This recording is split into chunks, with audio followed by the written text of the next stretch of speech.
Hi అండి. ఎలా ఉన్నారు అందరూ? బాగున్నారా? అందరూ బాగుండాలండి. ఈరోజొచ్చేసి చికెన్ పికిల్ అయితే చేశాను. అలాగే నేను ఇంట్లో ఏమేం పనులు చేసుకున్నాను, ఏంటి అనేది కొన్ని విషయాలైతే మీతో షేర్ చేస్తానండి. ఇంకా వ్లాగ్‌లోకైతే వెళ్ళిపోదామండి. చికెన్ పికిల్ కోసం హాఫ్ కిలో బోన్‌లెస్ చికెన్ అయితే తీసుకొచ్చారండి మా వారు. సో, తీసుకొచ్చాక దీన్నైతే చిన్న చిన్న ముక్కలుగా అయితే కట్ చేసి పక్కకు పెట్టుకున్నాను. దీన్ని శుభ్రంగా కడిగేసి ఒక టీ స్పూన్ పసుపు, ఒక టీ స్పూన్ ఉప్పైతే వేసేసి మ్యాగ్నేట్ చేసుకున్నాను. ఒక 15 మినిట్స్ అయితే కలిపేసి పక్కకు పెట్టేశానండి. చికెన్ అయితే మ్యాగ్నేట్ అవుతూ ఉంటుంది. ఇంతలో మనకి 15 మినిట్స్ టైం ఉంది కదండీ! ఇంతలో చికెన్ పికిల్ కోసం కావాల్సిన మసాలా అయితే ప్రిపేర్ చేసుకుందాము. స్టవ్ మీద కడాయి పెట్టేశానండి. అది కొంచెం హీట్ అయిన తర్వాత 5 లవంగాలు, 2 యాలకులు, ఒక దాల్చిన చెక్క ముక్క అయితే వేసుకున్నాను.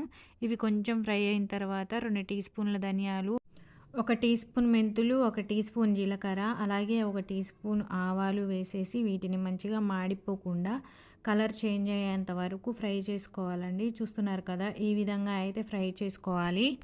అదే కళాయిలో ఈ బౌల్‌తో అయితే 1 బౌల్ ఆయిల్ అయితే తీసుకున్నానండి. ఈ బౌల్ ఆయిల్ నాకైతే కరెక్ట్‌గా సరిపోయింది చట్నీ మొత్తానికి కూడా. సో, ఈ ఆయిల్ హీట్ అయిన తర్వాత చికెన్ పీసెస్ మ్యాగ్నేట్ చేసుకొని పక్కకు పెట్టుకున్నాను కదా! ఆ పీసెస్‌ని అయితే వేసుకుంటున్నాను.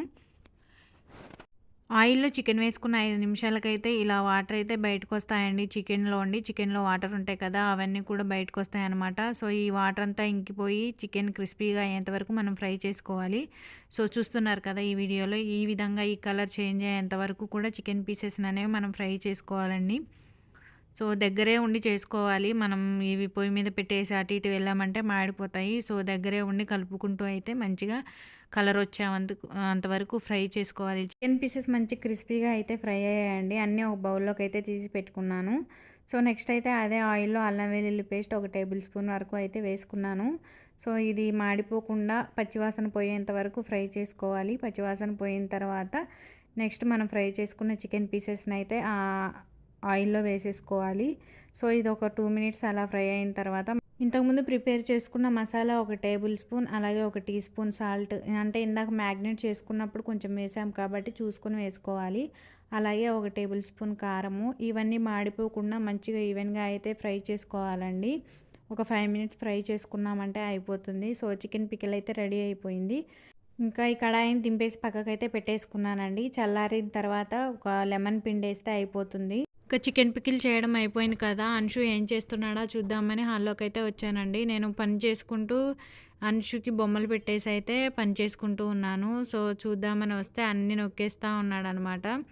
ఈ సిస్టంలో బ్రేక్ వచ్చినప్పుడు స్కిప్ కొట్టడము, కావాల్సింది స్క్రోల్ చేసి పెట్టుకోవడము, డౌన్లోడ్ చేసుకోవడము అన్నీ చేసేస్తున్నాడనమాట సిస్టంలో అయితే. ఇంకా మేము పెట్టే పని లేదు, చెప్పే పని లేదు. తనే పెట్టేసుకుంటున్నాడు నచ్చినవి. ఇంకా నెక్స్ట్ వచ్చేసి చికెన్ పికిల్ అయితే చేశాను కదండీ! అది అంశు తింటాడో లేదో స్పైసీ ఉంటది కదా! తినలేడు నాకు తెలిసి. సో, అందుకని తన కోసం టమాటా చారు అయితే చేస్తున్నాను. ఏం లేదండి, టమాటాలు కట్ చేసి వేసుకున్నాను ఒక బౌల్‌లో. అలాగే కొంచెం ఉప్పు, కొంచెం చింతపండు వేసేసి వాటిని ఉడికించుకుంటున్నాను. అవి ఉడికిన తర్వాత టమాటా తొక్కలు ఉంటాయి కదా! అవన్నీ స్ట్రెయిన్ చేసుకొని పోపు వేసుకొని పోపులో అయితే టమాటా జ్యూస్‌ని అనేది వేసేసానండి. ఇంకా పోపులో వచ్చేసి ఒక 2 టేబుల్ స్పూన్ల ఆయిలు, పచ్చిమిర్చి, ఆనియను, ఎండుమిర్చి, ఆవాలు, జీలకర్ర, అలాగే కొంచెం వెల్లిపాయలైతే కచ్చపచ్చగా దంచేసుకొని వేసుకున్నాను. చాలా బావుంటుందండి టమాటా చారు ఈ విధంగా చేసుకుంటే. అండ్ చారు మరుగుతున్నప్పుడు కొంచెం కారము, అలాగే ఎండు కొబ్బరి పొడి అయితే కొంచెం వేసుకున్నాను. ఇలా చేసుకుంటే చాలా బావుంటుందండి చారు. నేనెప్పుడు ఇలాగే చేసుకుంటాను. ఈ విధంగా చేసుకుంటే టమాటా చారు చాలా బావుంటుందండి. సో, నాకైతే చాలా ఇష్టము. ఇంకా చికెన్ పికిల్ కూడా చల్లగా అయిపోయిందండి. ఇంకా లెమన్ అయితే స్క్వీజ్ చేసుకున్నాను. ఒక పెద్ద సైజ్ లెమన్ అయితే స్క్వీజ్ చేసేసుకున్నాను. సో, చికెన్ పికిల్ అయితే రెడీ అయిపోయిందండి. టేస్ట్ కూడా చాలా అంటే చాలా బాగొచ్చింది. సో, టమాటా చారు కూడా బావుంది. నెక్స్ట్ అయితే అంశుకి స్నానం అయితే చేపించేసానండి. స్నానం చేపించేసి రెడీ చేపిస్తున్నాను. మా వారు కూడా వచ్చేసారు. ఆఫీస్ నుండి వచ్చారు. కానీ ఇంట్లో మళ్ళీ అయితే లాగిన్ అవుతారనమాట. సో, నైట్ 9, 10 వరకు తన డ్యూటీ అయితే కంటిన్యూ అవుతుంది ఇంట్లో కూడా. ఇలా రెడీ చేపిస్తున్నప్పుడు కానీ అస్సలు కుదురుగా ఉండనండి. ఎగురుతూనే ఉంటాడు. ఏదో ఒకటి చేస్తూనే ఉంటాడనమాట. నెక్స్ట్ వచ్చేసి రెడీ చేపించేసాను కదా! ఇంకా గిన్నెలైతే ఉన్నాయి, రుద్దుతున్నాను. ఇవైతే ఎప్పుడూ ఉండే పనులే అండి. గిన్నె రుద్దటం కానీ, ఇల్లు ఊడవడం కానీ, తుడవడం కానీ, వంట పనులు కానీ ఎప్పుడూ ఉండేవే. కానీ మనం బద్ధకించకుండా చేసుకోవడం, ఎప్పటికప్పుడు చేసుకోవడం అనేదే ఇంపార్టెంట్. విషయం అయితే మీతో షేర్ చేస్తానండి. ఇది చాలా ఇంపార్టెంట్ అనమాట. ఎందుకంటే నాకు అంటే పెద్దవాళ్ళు కావచ్చు, మ్యారేజ్ చేసుకోబోయే వాళ్ళు కావచ్చు, అమ్మాయిలు కావచ్చు, అబ్బాయిలు కావచ్చు అండి. సో 2 వైపులా అంటే ఇద్దరు ఉంటారు. కాకపోతే నాకు ఒక ఫ్రెండ్ ఉందండి. సో తనకి రీసెంట్‌గా అంటే ఒక 9 మంత్స్ బ్యాక్ అయితే మ్యారేజ్ అయింది. అయితే తను చేసుకున్న పర్సన్ అనేవాడు కానీ, ఫ్యామిలీ కానీ అస్సలు మంచిది కాదంట. తనైతే ఫోన్ చేసి ఒకరోజైతే ఏడుస్తూ చెప్పేస్తుందనమాట. ఇలా జరిగింది, ఇలా జరిగింది అనేసి. సో, తన పర్సనల్ లైఫ్ కాబట్టి నేను అన్నీ చెప్పకూడదు. సో, చిన్నగా అయితే చెప్తానండి. సో, తనైతే మంచి వ్యక్తి కాదు. తనైతే చాలా స్ట్రగుల్స్ అయితే ఫేస్ చేసిందండి. చాలా చిరాకులు, గొడవలు, తలనొప్పులు, పంచాయతీలు అన్నీ అయ్యాయి. కానీ ఏంటంటే ఇప్పుడు తను ప్రెగ్నెంట్ ఉంది. 6 మంత్స్ ప్రెగ్నెంట్ ఉంది.